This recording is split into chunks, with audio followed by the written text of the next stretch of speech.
Hi అండి, welcome to Uma's kitchens. నేనైతే ఇప్పుడు వంట రూమ్ లో తాలింపు చేస్తాను. వంట రూమ్ లో ఉన్నాను. మా పాప అయితే పోయి ఆడుకోపమ్మా అంటే ఆడుకోక నా దగ్గర కూర్చో ఉన్నది. చూడండి, నేనైతే బీట్రూట్ తాలింపు చేస్తాను. మామూలుగా అయితే బీట్రూట్ పెద్ద పెద్ద ఉప్పులకు వస్తే మా పిల్లలు తినటం లేదు.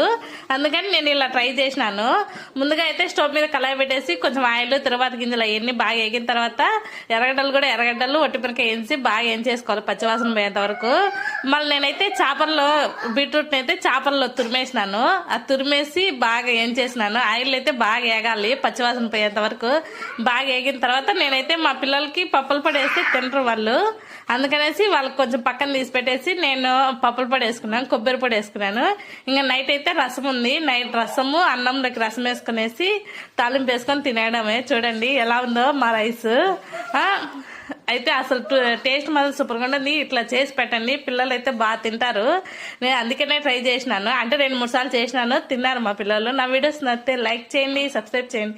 చూడండి ఎలా ఉందో తాలింపు అయితే సూపర్గా ఉంటుంది.